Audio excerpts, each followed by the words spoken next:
So I want this to be tall, right? Really wide pitchers that are wider than they are tall are awkward because it puts a lot of weight out, right? That's like a gravy boat, you know? And those are always smaller. The reason that pitchers tend to be taller and not wider is because it puts a lot of leverage on your wrist. So having it taller makes it much more manageable.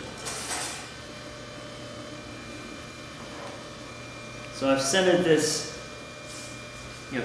narrower and taller because I'm making a piece that's taller and narrower. Then I'm going to open it up. Remember, you can check the depth of the bottom, so you're making sure that you're getting it to the right thickness.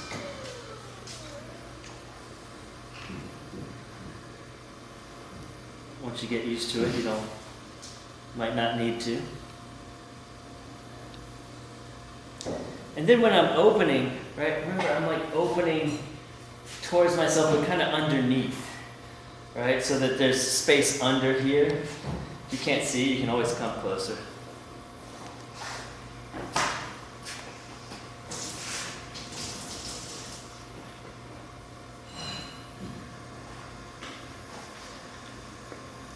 Compressing that bottom to make sure I don't get those like S-cracks, like we had with. Oh, there you go.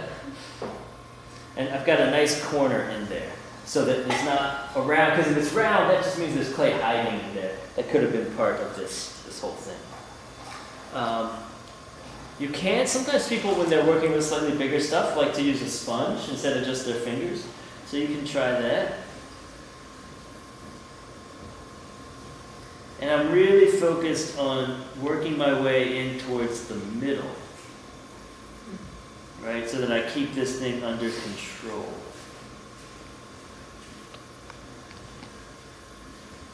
Right, keep it from coming out. Now, if it does start to get out, for some reason I just know it's going to get wider on the next pull. Go figure, right? So if that does start to happen, so I'll come back here. I really like to get down into that bottom.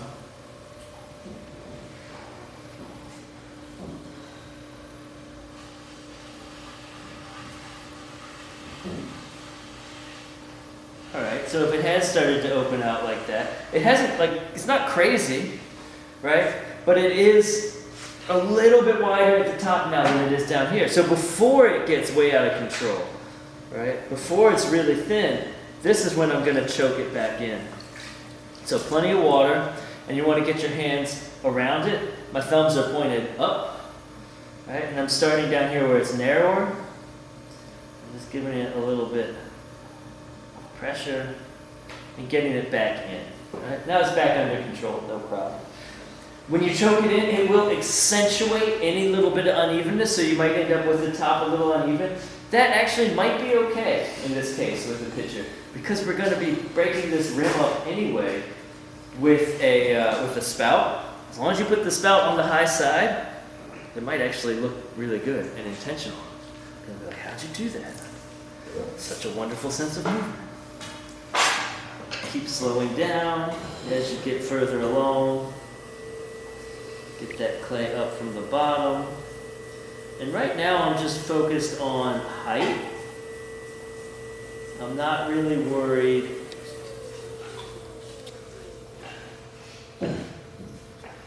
about the shape. If it starts to twist a little bit, don't sweat it. Have it falling down. You'll be able to straighten it out later. Keep compressing your rim so that you have a nice strong rim.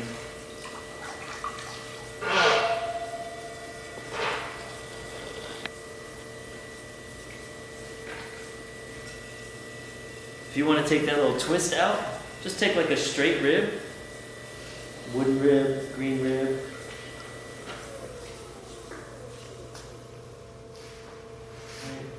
And then using that kind of like the guide for the outside there. And that's going to straighten it right out. Take that twist out. No problem. I think maybe give it one more pull.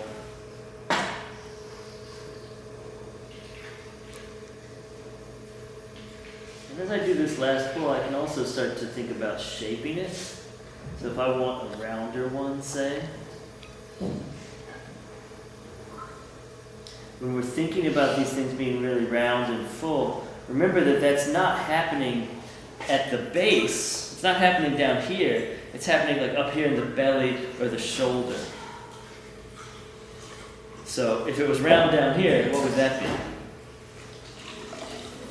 Yeah, it would be a bowl form, right? So you could make that, but you're going to have a lot of clay that you need to deal with and trim. And these things are kind of a pain to trim, so be warned. All right. And now I can come back to shaping.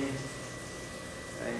If I want this to be curved, I just give my rib a little bit of a curve. You can see how I'm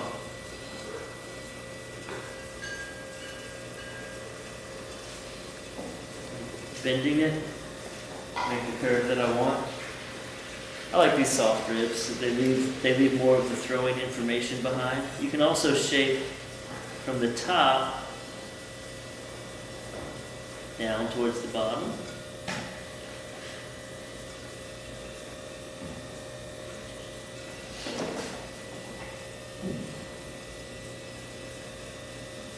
If I wanted this to be like super clean and take all these lines out, I could have maybe left them out by throwing with the sponge, but also the metal rib does a nice job of taking those things out.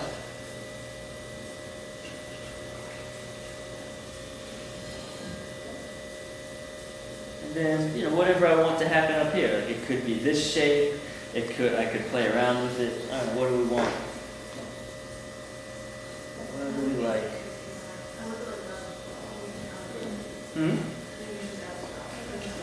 You like it like that?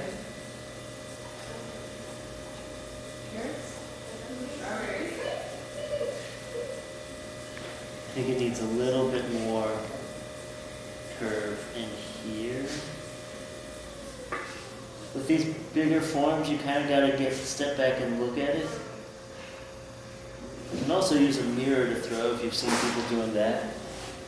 Right, but you don't get a good sense of the form looking down on it like that. It's a very weird foreshortened view. So you kind of have to get back away from it and take a look and see if it is indeed what you want.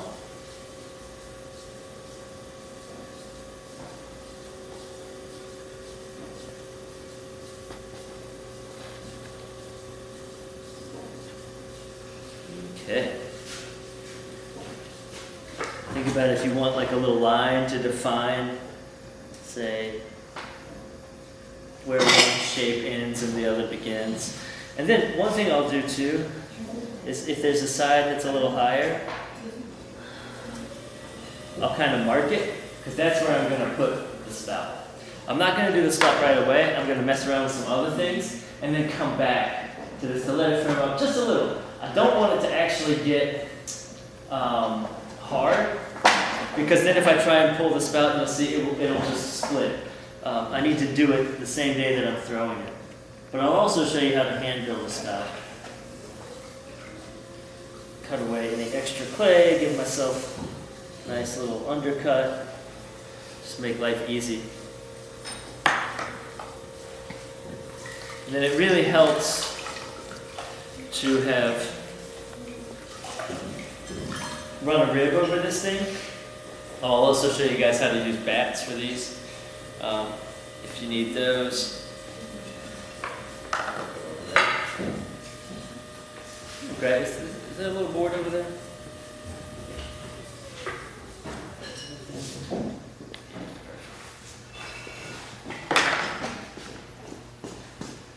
Thank you.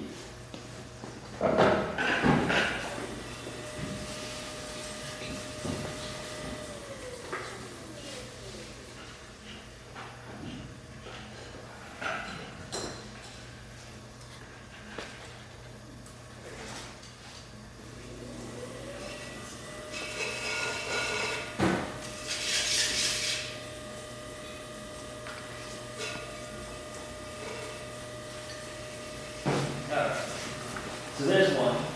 When we get to handles, the handles will be